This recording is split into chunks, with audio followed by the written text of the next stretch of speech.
Hello everyone, I'm Master Delpe. I'm answering questions from our students around the world about the significance of Halloween, All Souls Day, All Saints Day, and so on. Let me just give a brief history about this Halloween thing. Well, this is Allhallowtide festivals, which celebrates Halloween, October 31st, All Saints Day, November 1st, and also All Souls Day, November 2nd. Hallows means saints. In the older tradition of the pagans, the Gaelic tradition, Celts and also the Old Irish culture, had festivals called pagan Samhain. It's a Gaelic festival. This is a celebration of a time when the veils of the inner world and the outer world are thinner. So it falls around the end of October. So they celebrated the spirits and those who have departed to make sure that they're able to take opportunities to go through this transition of the inner and outer veils. And it usually fall on the start of dark seasons of the year, which is between the autumn equinox and also the winter solstice. Now, these festivals had turned into Christian traditional festivals. So it's called the Allhallowtide. So Halloween, which is October 31st, used to be a celebration for the Hallows or the saints. So first of all, they had a celebration emulating the saints. So they dress in saints' clothing and garments, celebrating the old honoring the saints or the hallows. Then they had also the All Saints Day, November 1st, to honor the saints or the hallows. And also this is dedicated to all saints, whether known or unknown, and they have rituals that will honor them. And November 2nd, which is the All Souls Day, is a celebration to honor those who have departed and the dead. So a lot of people tomorrow, that's November 2nd tomorrow. Today is November 1st, and yesterday was Halloween.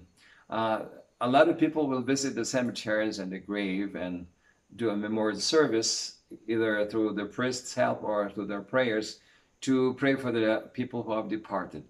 Now, I would say also that the Jewish tradition had influenced the Halloween, because in Jewish tradition, the Yom Kippur, the Jewish pray for the dead, and this is also falling on the end of October. Now, unfortunately, we have commercialized and put this as a pop culture. In the United States alone, we spent 7.5 or $7.4 billion spent through costumes and candies. Well, you can imagine. I think they estimated to have a 7,000 calories per day per person who is celebrating the Halloween time.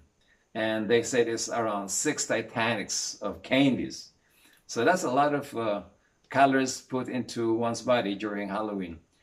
And I can say that it has become commercial, because instead of having the costumes for saints, they decided to have the costumes of ghosts, sorcerers, witches, and black magic rituals and so on. So it became a reversed celebration for those who are negative, the dark side of life. So I would discourage everyone to do the darker side of Halloween, not because of the pop culture or the expenses. It's more of I think we are emulating the dark side of life instead of the saints during the Halloween, which is supposed to be dedicated for the saints and those who have triumphed over darkness. So we should not put those costumes, the ugly ones, because these are all imagery which creates a thought pattern even for children, for youngsters, that they will start to think of this subconsciously as part of their good things. Whereas the negative side inserted this Halloween in the negative format through commercialization to, I would say, bring the ugly faces and also the scary faces. as a thought process and imagery of children and people who are wearing costumes. And this will pollute the inner world. This pollutes the minds of humanity. So instead of focusing on the saints and the holy ones during Halloween and the Allhallowtide celebration, we are recreating the ugly faces of the dark side. So it's not good for your children, your teenagers, and also for yourself, because you are visualizing something that is of the negative and dark side.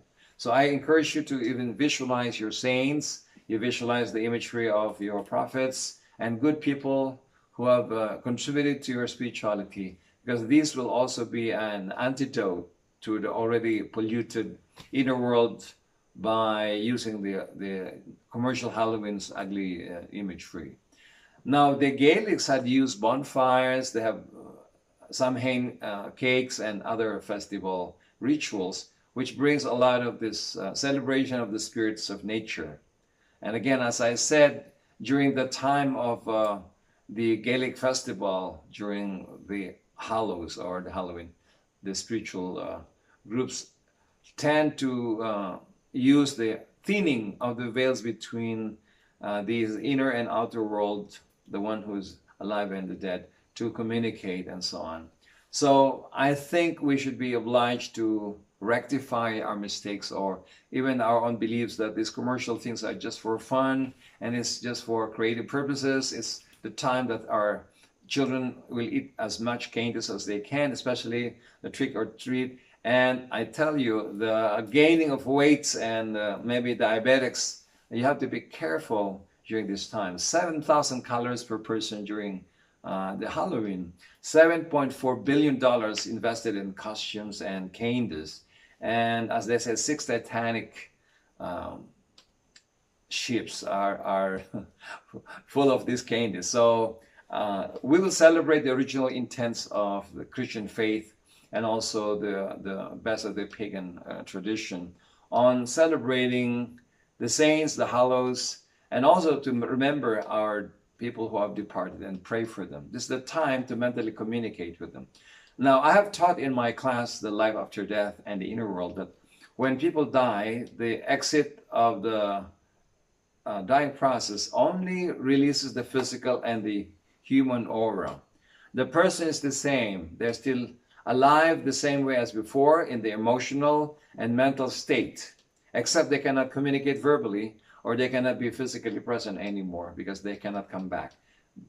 They withdraw from the physical and energetic plane. But they're the same people with the same happiness, fears, problems, worries, and so on. They have the same ideas.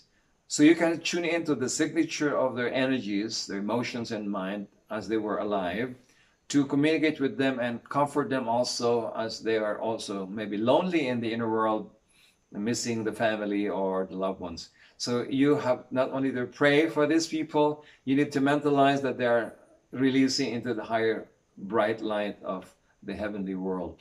And also to communicate with them that you're fine, that you thank them for all the good things they have done to you, or even you forgive them of all their mistakes and the shortcomings, so that they will also get release. And the karma between the families, the bad luck that was created, that were created between the disharmony between family members and friends and even your enemies, will be forgiven. And let all be forgiven, let all be free in that aspect. Also, to be able to disconnect from the dead so that they will not suffer anymore. The more you are remorseful, the more you're grieving, the more you're negating their ascent to higher levels of light. So do not pull them back. Do not let them become earthbound by connecting to them in a negative way. Release them, forgive them, ask for forgiveness if you have not been forgiven.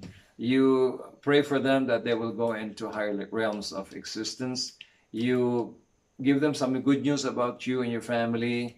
You can also communicate with them when you sleep. You can always communicate, and when you're in the inner world, when you sleep, the out-of-body experience will give you the idea of connectivity in the mental plane and the emotional plane, and you will be able to connect in rapport with your families and loved ones again. You don't have to die to be able to get in touch with them. You can go to sleep and innerly and in the inner world connect with them, and you have to put that intent first before you sleep. Also, you need to bless them with your prayer. Those who know how to heal, you bless your loved ones with prayers and wishes and thank them for all the good things. I have a workshop, Life After Death and the Inner World. You can attend that from masterdelpe.com, masterdelpe.com, or you can also watch my videos on YouTube under the MDP channel, Master Delpe, and watch the out-of-body experiences and the relationship to the 5 stages of sleep, or related to meditation, and also related to the dying process. So good luck to all of you, and tomorrow, pray for your dead, bless them, communicate with them in a positive way. Do not just give them flowers in their grave.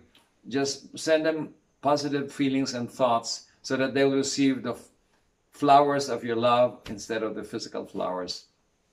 And All Hallows Day, the Saints' Day, we should always invoke the saints today, November 1st, for their blessings, for their nurturing energy, and also for their guidance and for their teachings. So this is all that I can answer all the questions sent to me about Halloween, Allhallowtide rituals, which starts Halloween October 31, All Saints Day November 1, and All Souls Day November 2. So let's do our best to be able to do our celebration in the most positive way without going to the dark side of the Halloween, which is created to negate the saint celebration. Let's not celebrate the dark side. Let's celebrate the good side of life and honor the saints of life, known and unknown, and honor our dead. So by the time you also go in your own way in the future, you will also get the blessings of those who stayed behind you. So whatever you do to now the dead people, it will also be blessed upon you in the future when you're also departed. All right, good luck to you and blessings.